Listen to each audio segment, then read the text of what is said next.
Hey everybody, my name is Lisa and I am the Crafty Goddess. Hello and welcome. So today is October the 24th, which is a Monday. I just noticed that about 5 or 6 days ago, Fiber Spider posted a video called the Halloween Spooky Questions Tag. So of course I watched it because it's Fiber Spider. Huge fan.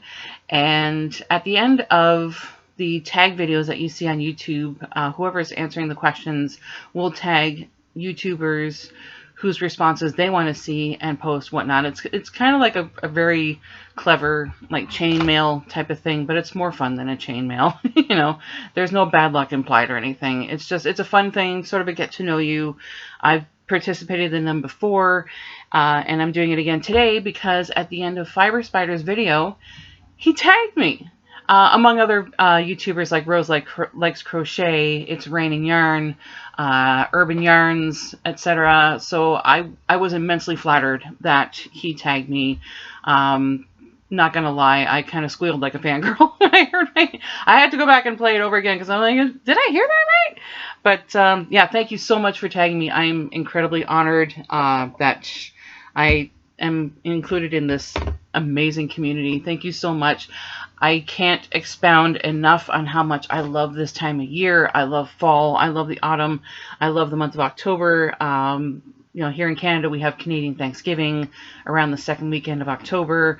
Tomorrow, October the 25th, is my birthday. I'm turning 52, and so far, like, well, this year's been kind of, but well, it's neither here nor there.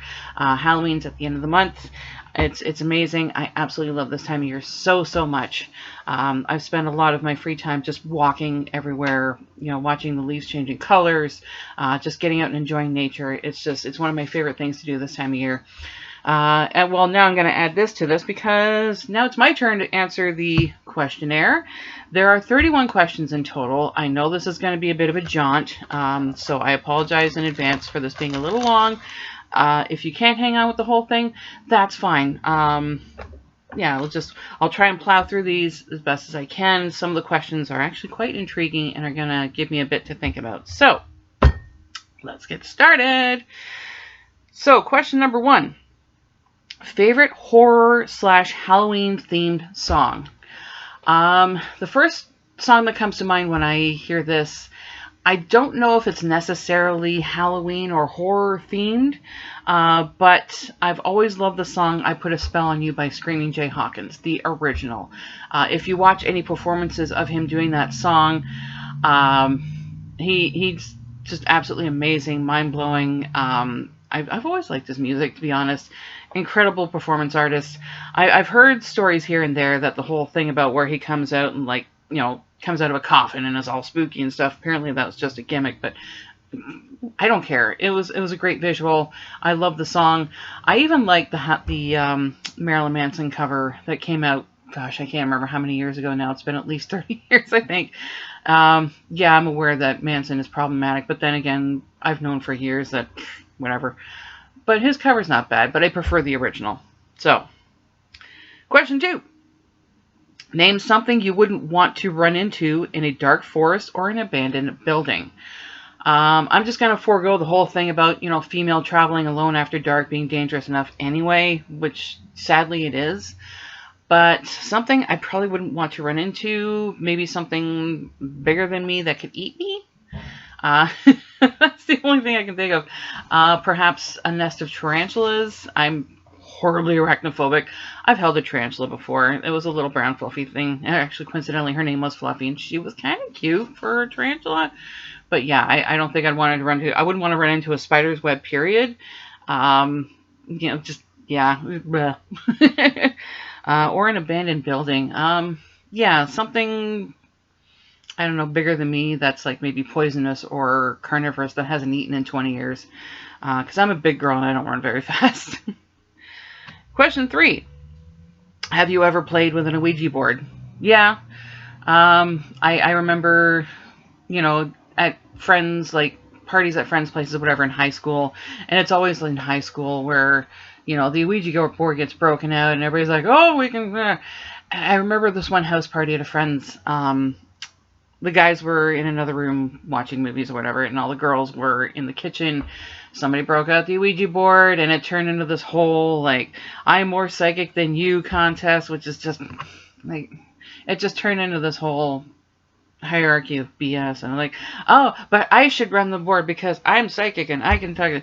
Now, little disclosure, I've always kind of felt and heard, like, voices and presences and things like that. I know it's a lot to admit on a public forum, and I know that, you know, it may sound a bit weird and a little bit crackpot, but I've always been kind of aware of spirits and presences and things. So, you know, everybody else is like, oh, I'm going to do this because of blah, blah. I'm sitting in the back listening to, like, a couple of ghosts pop up going, they're all full of crap. Maybe not so many words, but it was just like the, oh, come on type of thing. So, which I thought was funny. Now, being pagan and into that, you know, sort of esoteric, I don't want to say lifestyle, it's more of a life. It's almost expected that folks like me would own a Ouija boards or that sort of thing. I do not have one. I do not want one. I do not want one in my house. Why? It's kind of like leaving your front door open to just anybody that will walk in. Like, let's just say you're at home alone, you leave the door open, and anybody can just walk in. Some people that come in could be respectful and, you know, towards you and nice and polite. Some people could have more ulterior motives and not be as positive and polite. You know what I mean? Like, it's just, yeah. So I would rather at least have a say as to who comes in my house. Now, I know what you're going to say. With the spiritual realm, they can go wherever they want anyway. I get it. But if I can reduce the risk of people coming into my home and doing me harm, yeah, I'm going to do it. Now, that being said, I know friends who do have Ouija boards, and, you know, they communicate that sort. That's good for them. That's awesome. Maybe their guard's stronger than mine. I don't know. But, yeah, long story short, yes, I have. Whatever. Number 4. Favorite horror, monster, or villain? Okay, so this kind of gave me pause. Being a child of the 70s, I moved through, like, the 80s era of, like, the slasher horror movies, like the Friday the 13th, Nightmare on Elm Street, Halloween, etc., whatever. But my favorite horror villain, see, I've always kind of had a soft spot for Christopher Lee as Dracula. I know it's done to death. It's kind of stereotypical at this point. Perhaps not as stereotypical as Bela Lugosi as Dracula. Well, I shouldn't say stereotypical. Pardon me, my apologies. More well-known. Like, if you mention Dracula, the first two that come to mind are Christopher Lee and Bela Lugosi, and that's fine. But I have a huge soft spot for Hammer horror movies. I love them so much. Christopher Lee, Peter Cushing, just such a wonderful team. I would have to also go with Pinhead. I love the Hellraiser movies. Well, at least the first two were amazing. Hellraiser 3 was kind of cheesy. A lot of the sequels that followed after that were actually not as well done as they perhaps could have been. But there was one that came out a few years ago called Deader. I believe it was filmed in Prague. It starred an actress named Carrie Ward. I'm probably pronouncing her last name improperly. And that story kind of centered around a dude, like, she plays a journalist that goes to Prague and investigates someone who claims to raise people from the dead, that sort of thing. It was like a death cult. But it was actually really well done. There were some cool twists and turns to it. So yeah, Pinhead's, it's definitely up there. As far as favorite horror monster goes, The Creature from the Black Lagoon. So a couple of years ago, my husband and I decided we were going to watch all of the Universal monster movies. I'd already seen Bela Lugosi as Dracula several times, but I'm ashamed to admit I have never seen The Wolfman or The Mummy, those two in particular, and I absolutely fell in love with Creature from the Black Lagoon. Yes, it was made several decades ago, but it holds up. It stands the test of time. Like, today's movie making standards are so much bigger and better than, you know, the 40s, 50s, whatever, the golden era, as far as special effects go. We have teams of CGI artists and God knows what else that go into making movies and creating the impossible out of thin air. But The Creature from the Black Lagoon, the effects used at that time just absolutely mind-blowing and amazing. I mean, there were probably like diving crews to make sure the person in the suit was able to breathe, that sort of thing. But just it's such a good-looking movie. I absolutely loved it. I've actually been inspired to get a tattoo of the creature from the Black Lagoon. I haven't gotten it yet because it's probably going to cost a fortune, but that's okay. Someday, cross fingers. But yeah, absolutely. Favorite horror monster. It was Dracula until I saw that movie. Now it's, yeah, the creature is number one. Amazing. If you haven't watched it, do it. Beautiful movie. Question 5. The creepiest thing that's ever happened while you were alone. I don't think anything creepy per se by myself. I mean, in old buildings, you hear things creak and thump and whatever all the time. So, I mean, it might have been creepy to me at one point in time, but now it's just like, whatever. I hear, the pitter-patter of little feet running up and down the hallway, but that's because my cats have decided that 3 a.m. is their playtime where they can wreak havoc and sing the song of their people. I wouldn't say anything creepy per se as far as supernatural events go, but more like, traveling by myself after, say, a drag show or whatever, and it's late at night, and I can tell someone's following me, so I will text ahead if my husband's awake and say, hey, can you meet me at the bus stop? Because I think I'm being followed.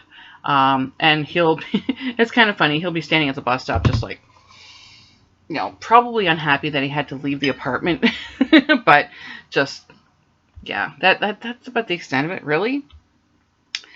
Number 6, if you were dared to spend the night in a haunted house, would you do it? I've lived in haunted places before, even if they wouldn't, somebody said, hey, I'll pay you to live in the, sure, whatever, I'll do it. Well, spend the night in a haunted house.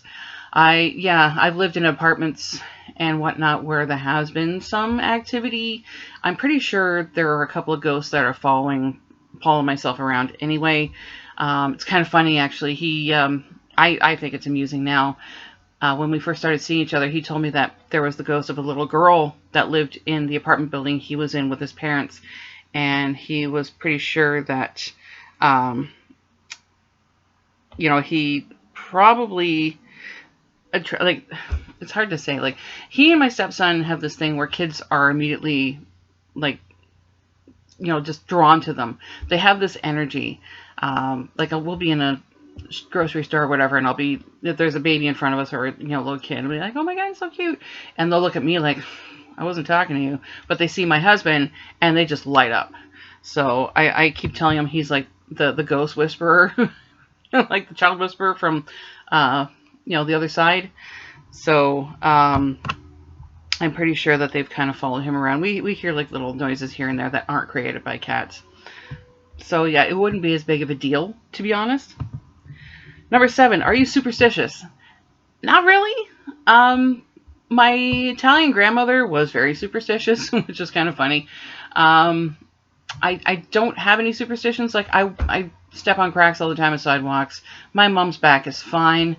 I don't walk under ladders, not because it's bad luck, but because whoever's probably on top of it wouldn't appreciate having somebody walking right underneath their work area.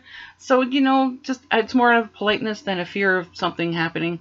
Black cat crosses my path. I'll try to make kissy noises to it to see if I can make friends. Doesn't usually work. But if I'm making something or whatever and I spill salt, I will take a pinch and throw it over my shoulder. Thanks, Nana. Number 8, do you ever see figures in your peripheral vision? Real or imaginary? See, I have horrible eyesight, and it's getting worse with age. In fact, I am in desperate need of a new pair of glasses like you would not believe. I need bifocals at this point. It's just... So if I do see anything out of the corner of my eye, I don't know if it's real or imaginary because my eyesight's terrible. Yeah, sorry. I wish I could give a more vivid answer than that. Number 9, what is your favorite Halloween candy? I'm a big girl who loves my food, so there's not very much I will turn down. But my favorite, like when I was growing up and doing the trick-or-treating thing, whatever, it was always like the little chocolate bars or the Reese's peanut butter cups.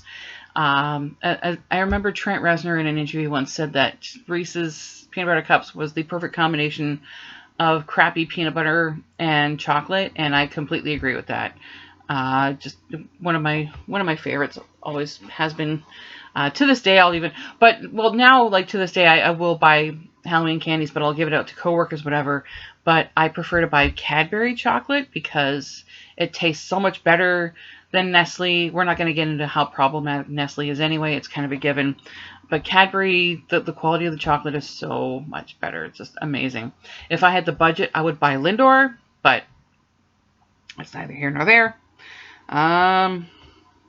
Yeah, mostly chocolate based, but it's got to be good chocolate.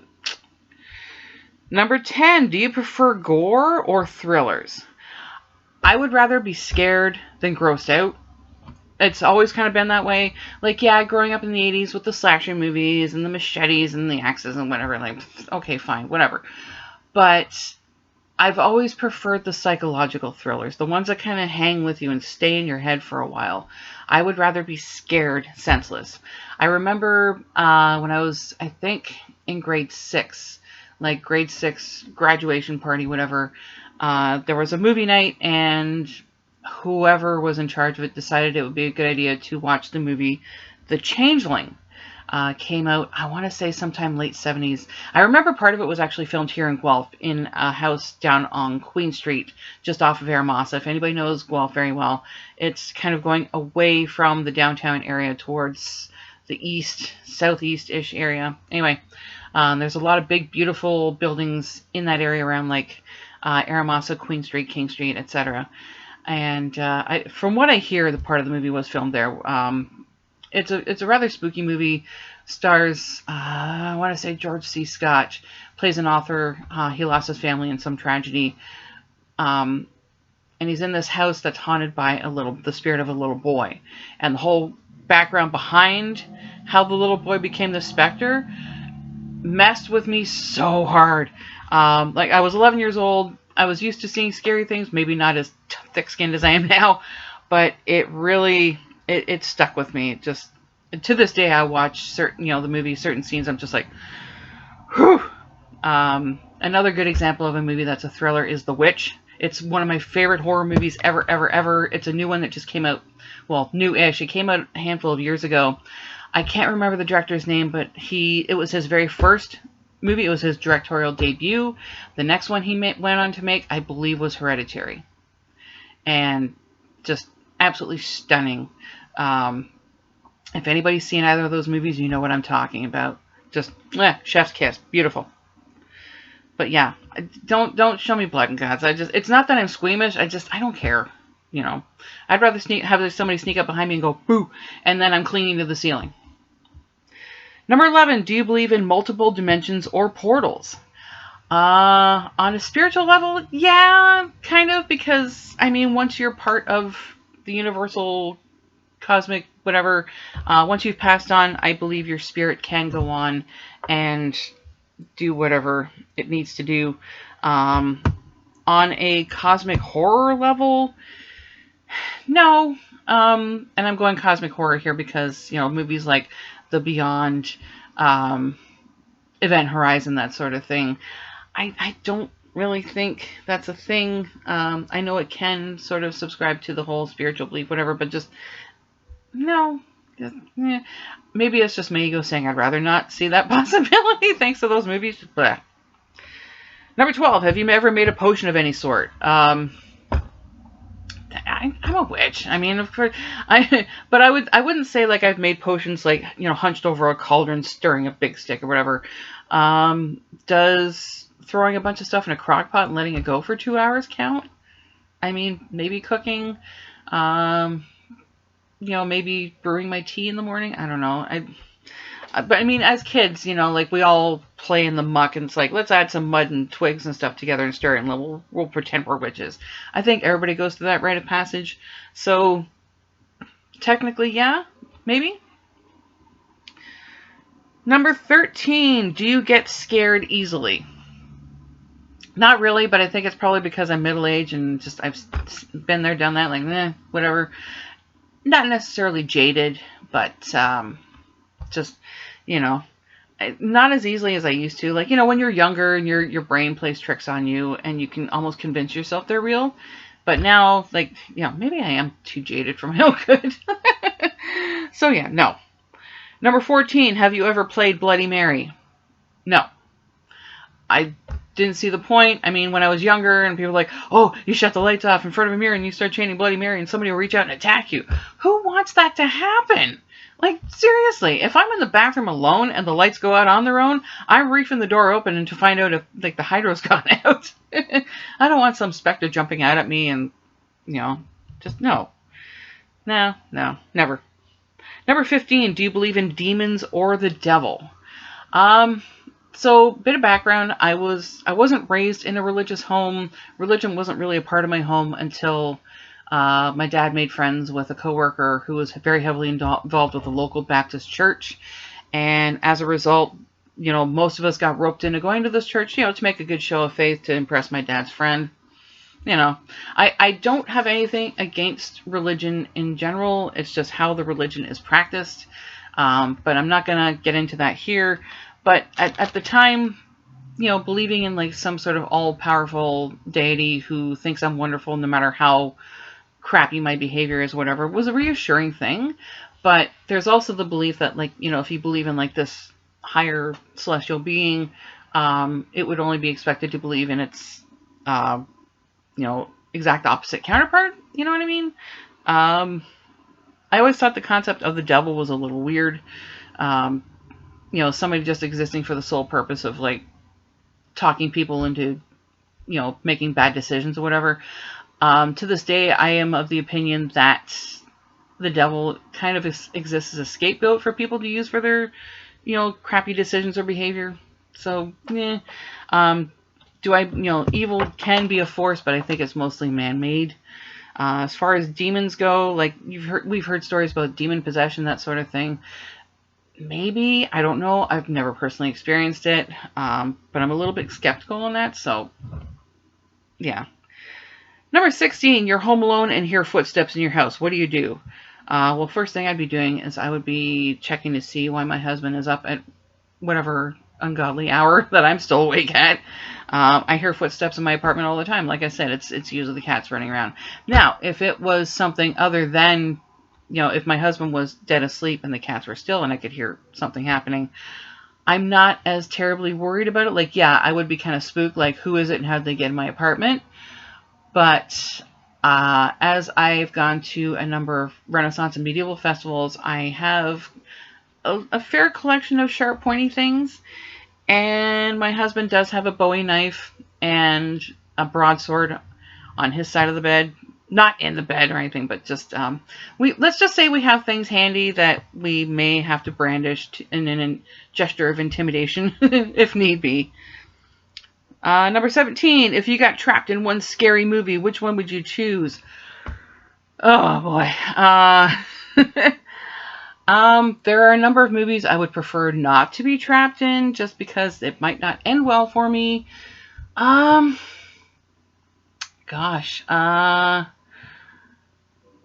I would almost say perhaps, yeah, definitely not any of the Nightmare on Elm Street movies, because the premise of Nightmare on Elm Street alone was kind of, at the time the first movie came out, was just so amazing. You have this guy who can kill you in your sleep, like just invade your dreams, and if you die in your dream, you die for real. Yeah, I don't know if I'd want that. Oh my gosh. Maybe I would be inclined to say The Witch. It took place during like the colonial era where fear of the devil was pretty rampant. Gosh, definitely not Friday the 13th, because I wouldn't want to be caught anywhere in the woods with some mass murderer running around. Gosh, that's a tough one. Maybe Bram Stoker's Dracula. The version that came out in the 90s. I mean, if it looked anything like what Gary Oldman looked like at that time, whew. Yeah, maybe. And plus, being in the Victorian era, the wardrobe would have been absolutely gorgeous. Hopefully I would have, spent my time in like some sort of parlor lounge, wondering why this blood disease was getting worse by the day. Yeah, Gary Oldman creeping through the window. No problem. None whatsoever. No, oh, sorry, number 19. No, pardon my... no, we jumped ahead too. Sorry. Question 18. If you could only wear one Halloween costume for the rest of your life, what would it be? A witch costume? I mean, it's basic black. You got the big shadowy hat. If it was more like not your stereotypical witch costume with the pointy hat, although I do have a couple of those kicking around. But you know, you get to wear like this nice long black dress. You look kind of spooky. If it looked like any of the outfits that were worn in the American Horror Story season Coven, hell yeah, sign me up. I mean, those were gorgeous. I mean, the big floppy sun hats with the veils. Oh my god. I mean, that season, if anybody's watched American Horror Story at all, the Coven season, like, it was hokey, but it was beautiful to look at, as most of them are anyway. So yeah, they're just would not be it wouldn't be much of a stretch from my regular weekend wardrobe anyway. Just saying. Number 19, would you ever go to a graveyard at night? I've done it repeatedly. You know, when you're younger and you know things will go bump in the night and you talk yourself into, oh, it's going to be something else. But as you get older, and of course, like I said, being, you know, as of this mindset of this spirituality, shall we say, it's not that big of a deal. Plus, I try to make an effort of it anyway, at least once a year. My friend Missy, she has a YouTube channel called Madam Absinthe. She has her yearly birthday parties in St. Joseph's Cemetery, which is actually just up the hill from where I live.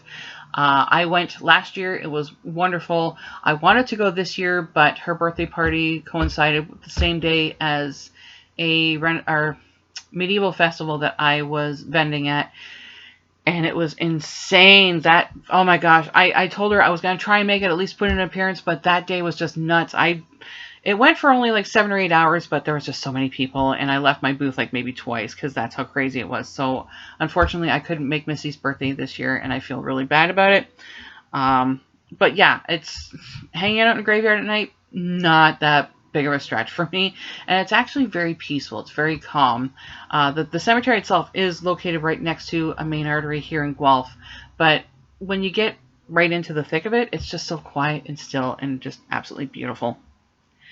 Number 20, in a zombie apocalypse, what is your weapon of choice? I would have to go with either a machete or a crossbow, like specifically Daryl Dixon's crossbow. If Daryl Dixon comes with the crossbow, I wouldn't complain. Yes, I've seen The Walking Dead. Yes, Norman Reedus is a feast for the eyes. Had y'all know I was going to go there. No, it would have to be something that didn't make any noise and would be pretty efficient as far as killing zombies go. I know people would be like, well, just bring a gun, just, you know, because then you take them out, whatever. Yeah, that's great. You can probably take them out at better distances, but guns make noise. Guns also, you know, run out of ammo, and how are you going to build bullets after you've used them all? And I know you're going to say the same thing about arrows with a crossbow, like, well, when you fire an arrow for a crossbow, you lose it. If you've seen The Walking Dead, you'll see Daryl Dixon running around picking up some of the arrows sometimes, so if you're able to safely retrieve them, not such a bad idea. But, yeah, I would go with something that doesn't make as much noise and is efficient for killing zombies. Pardon me. Like my coffee mug? Okay. Question 21. Would you rather go to a Halloween party or trick-or-treating? I have a lot of fond memories of trick-or-treating when I was a kid. Excuse me. It was a lot of fun. I remember my husband and I took his son Owen trick-or-treating when he was still young enough. It was kind of funny because I'd just throw on a pair of wings and kind of dress up to go around with them, and I would start getting candy from neighbors. It was cute. Excuse me. Sorry. Dry throat. Sip number 2. And I've been to Halloween parties. Excuse me. Oh my god, it's so dry in here. Depending on the party. See, I'm the kind of person, if I go to a house party or whatever, I'm usually in the kitchen hanging out with the dog or talking with people, having smaller chats. Excuse me. I'm so sorry. But I think if it didn't look weird for a 52-year-old woman to to run around trick-or-treating today, I'd probably do it. You know, it'd be fun. And plus I can keep an eye on like kids that are running around by themselves. You know, double bonus. You know, some big, you know, neighborhood bullies try to steal somebody else's candy. I'd get up in that and tell them where to go. Number 22. You're in a horror movie. Are you the final girl? The first to die? The comic relief? The smart one? Or the killer? Okay, so whoever wrote this watched Scream a lot. But they're the usual archetypes anyway for like your typical horror movie, I guess. I would like to believe I wouldn't be the first to die. I'm a little slower physically. I think, you know, the comic relief, I can be a smartass. So I mean, I'd be cracking one-liners anyway, but I think I would probably either be the final girl or the smart one, especially after seeing as many horror movies as I have over my lifetime. I'm not saying I would be an expert on it, but I would definitely not run up the stairs when there's a door right there I can run out of and flee for my life. The killer, there's the whole thing about taking life, you know. I mean, unless it was like some sort of well thought out revenge plot, nah. So probably the last girl, because I would fight tooth and nail for my survival, or the smart one. So I mean, if I did go down, I would go down swinging. Number 23, do you have to watch something happy after watching a horror movie so you can go to sleep? No. Well, okay. Depending on the psychological aspect of the horror, like if it's a psychological horror that really messes with my brain, maybe. But I mean, that's what, you know, YouTube, some YouTube videos are for. You know, the ones like the solfeggio frequencies, the different music channels, that sort of thing. Ambient noise. It's kind of like a mind cleanser, and they're actually really good for helping me fall asleep too. So, but if it was something like, say, Hellraiser or any of the archetypal slasher movies, probably not. Just if it depends on the psychological level of, you know, mind messing it does. But meh. Number 24, whilst watching scary movies, are you the person who yells at the characters, the person with their eyes covered the whole time, or the person who falls asleep? So last night, my husband and I were watching Altered States. It's a movie from the 70s-ish. It was William Hurt's first movie. And, oh my God, he was so beautiful. Just so young, gorgeous. And we were actually nodding off. It's a good movie. I read the book ages ago. It's interesting. Well, I mean, it's a good movie in that, like, held up to today's standards, it might be hokey. But I really enjoyed it. But because I was tired, I've been gallivanting all over the place this weekend, so I was kind of nodding off as it is. But most of the time, if I'm watching something, I really try not to blurt out stuff. But we were watching Halloween Kills a few days ago, part of the Halloween franchise. I think it came out last year or the year before. And it was so bad. I'm not going to get into detail. If you like the movie, awesome. But for me, I was so disappointed. It was just so, the stereotypes. Oh my God. I wound up just yelling through most of the movie. It was so terrible. Like, oh great, you're going to be out in the open with that, and you know, he knows where you are. You're sitting duck. You have to, bam. I was just hurling obscenities at the television. I don't do that in the theater, obviously. If I'm in a movie theater where I pay to go see it and I got my bucket of popcorn and there's people around me, no, I'm not going to be a jerk. If I'm at home, yeah. I will cover my eyes for certain things, like The Exorcist. Okay, The Exorcist to this day still scares the crap out of me. But there's a part where Reagan goes in, the main character, and she's getting, I think it's an ECG, and you see the needle go into her arm. I know what you're going to say. You got tattoos and piercings. How are you scared of needles? I'm terrified of needles. Flu shots, blood tests, just no. So when you see the needle start to go on, I'm just like, I don't want to see it. No. Or if there's like creepy crawly spiders, then I'm just like, blah, let me know when it's over. Nope. But yeah, most of the time I'm just like, are you kidding me? How are you, just, yeah, verbal garbage. Number 25, are you the one who gets scared or the one who does the scaring? I don't get scared as much as I used to. I try not to be the one who does the scaring because I don't want to be a jerk. I have kind of occasionally snuck up behind coworkers and done the whole boop and watch them jump. I try not to do that anymore because I don't want to be a jerk.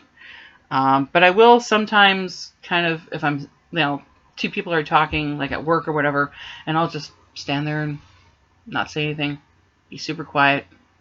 And then one of them turns around and notices me. I'll be like, oh my. So it's not entirely on purpose, but maybe a little. Number 26, favorite scary book. Okay, so I was kind of weaned on a lot of Stephen King's earlier books. My mom was a huge Stephen King fan, still kind of is. So I read a lot of the books like, Salem's Lot, Carrie, Cujo, etc. And they all each had their levels of kind of mind scariness, like something that would kind of mess with you, like the proposals and ideas, like what would happen if, that sort of thing. The book Needful Things was scary for me up until I'd say the last chapter or so, and yeah, it was around the time that he had his accident and his writing went so Needful Things was great up until the last chapter or so, and then it was just a huge disappointment. I was so disappointed and angry and upset, just like it was such a good build up and this is how he ends it. Ugh. The chapter in particular where the main female character takes off the necklace and throws it across the room and a spider comes crawling out. I'm not going to go into further detail, but if anybody's read the book, you'll know what I'm talking about. Just blah. Oh my God. Whoa. Now the movie, on the other hand, was just a dumpster fire. Like, she takes off the necklace and throws it in the corner and it goes whatever. I'm kind of glad they didn't follow the book at that point, but it was still just, it was awful. And don't even get me started on Tommyknockers. Just, God. I think at that point in time, it was either aliens or spiders or alien spiders or spider aliens. I don't know. But yeah, a lot of the older Stephen King books really kind of... The latest one that I read that kind of messed with me a little bit, that was a little creepy, was The Scarlet Gospels by Clive Barker. One of the best books I've ever read. It was a nice, tidy conclusion to the Hellraiser series. And it really got into detail about like what someone's idea of hell would be like the afterlife itself. I really enjoyed it. I really hope that someone responsible does, because I've heard rumors that they want to turn it into a movie or something, or at least I think it would work better as a miniseries. You could devote so much more time and energy into the details that deserve attention paid to it. If you've read the Scarlet Gospels, you'll know what I'm talking about. I really liked it. Some people, it was either you loved it or you hated it. I really enjoyed it. Number 27. We're almost at the end, by the way. I just noticed that I'm trying. Look, I know I'm babbling, but we're trying to wrap this up. Excuse me. 27. How old were you when you saw your first horror movie? I think I was 10. Trying to think now. Yeah, so years... This is the first thing that pops into my mind. If there was anything that happened before then, I don't remember. But I was at a friend's place having a little sleepover, and her parents either rented or bought the movie Alien. So we started watching it on her VHS in the living room. We're children of the 80s. If you're asking yourself what a VHS is, please go talk to your parents. So yeah, we started watching Alien, the first one, and got up to the part where John Hurt has the worst lunch date possible. If you know, you know. And we were just so terrified by that point, we shut it off and went to bed. I've seen it since then. The Alien franchise is one of my favorites. There have been a couple of movies included in that collection where I've been like, not where I would have gone with that, but okay, you do you. Like, I loved Prometheus, but Alien Covenant was one of the worst movies I've ever seen in my life. I'm not even gonna... But yeah, Alien the movie Alien at 10 years old. Like, even the premise, like the tagline on the posters and in the movies, no one in space can hear you scream. Like, tell me that's not gonna, like, raise the hackles on the back of your neck. Yeah, that's the first thing I can think of anyway. Number 28, what was your first Halloween costume? I honestly don't remember. I remember, growing up as a little kid, we would have the it was almost like coverall Halloween costumes that covered your entire body, and then the plasticky masks with like the tiniest little slit across your mouth to breathe through, and like the eyes would be like so small. Yeah, being a child of the 70s, those costumes, if anybody has those costumes to this day, they probably fetch a good price on eBay. I have a friend who actually collects old Halloween costumes still in the wrapping, and I swear he needs to guard his apartment like Fort Knox because he's sitting on a treasure trove. I can't remember what exactly that Halloween costume was, but I remember my sister started wearing it after I did. And to answer the question, yes, they were big enough to fit over snow pants and ski jackets, because here in Canada, sometimes it snowed on Halloween and it was rather cold. But I do remember another one, whether this was the first one or the overall jumpsuit, whatever. I think when I was 7, I dressed up as a fairy princess. My mom made me a crown and a pair of wings out of cardboard and tinfoil. And for the dress, I wore a bridesmaid's dress that my mom wore when she was a bridesmaid in someone else's wedding. My mom was always really teeny, so at 7 years old, I was able to fit into it. It was like one of those green polyester confections with lots of tulle and chiffon. Just, yeah. The 70s. Number 29, what are you going to be for Halloween this year? Well, I mean, the past couple of years, we haven't really been able to do too much because of world events. But this year, I am going to be attending a drag show on the 31st. I have that night booked off from work because it's on a Monday. A friend of mine, his name is Troy Boy Parks. He has his own entertainment company. It's like this traveling band of performance artists, and it's called Troy Boy Entertainment. They do burlesque shows. They do boylesque shows. You name it. And he's putting on a drag show here in Guelph. And I will be attending. I'm trying to talk my husband into coming with me, so keep fingers crossed. He's never been to a show before. I think he's going to love it. And I think I'm just going to go as like your basic standard, like hedge witch. I got a really nice witch's hat from a couple of people who have their own little home business called Into the Labyrinth. They make like animal ears, like on the bands, with like lots of like flora and fauna. And they started making witch hats this year with different decorations and things on them. The one that I have, the name of it was called The Garden. It had some apples stuck to it and some beautiful gemstones, and then a long gold chain wrapped around the peak that I can only presume was a snake. Snakes and apples, The Garden. I'll let you guess which one. So yeah, I think I'm probably going to just do like basic straight up witch. Yeah. Question number 30. If you could have a spooky Halloween pet, black cat, owl, bat, rat, wolf, etc., what would you pick? Okay, so technically we have 2 black cats already. Well, one of them's a tuxedo and the other one is like a smoky cat. He has what it's called like a fever coat, where it's like the lighter gray tips of the fur. So we've got that. We've got snakes. I've rescued bats from this building a couple times. There are bats that fly into this building all the time. I don't know how or why, but I wouldn't exactly keep one as a pet, though. The cats would probably try to kill it. I think I would probably pick a raven. And I know my husband's going to be watching this and going, yeah, but I wanted a raven as a pet, and you said we shouldn't keep one. We actually, there are a bonded pair. There is a bonded pair of ravens that live across the road from us. There are 3 apartment buildings right across the road from me, and the middle one on the rooftop, there is a bonded pair of ravens that have been living there for a while. I've left out different like nuts and bits of meat for them to sort of come and graze and help themselves. I'm sure they've been surviving on their own anyway, but I thought, hey, maybe I'll make friends with some of the local wildlife. And I've noticed the next day that it's gone, so hopefully they're getting it. I would just hope that it didn't, I wouldn't feel good about keeping it inside, like my apartment or my home or whatever. It would definitely have to be outdoor.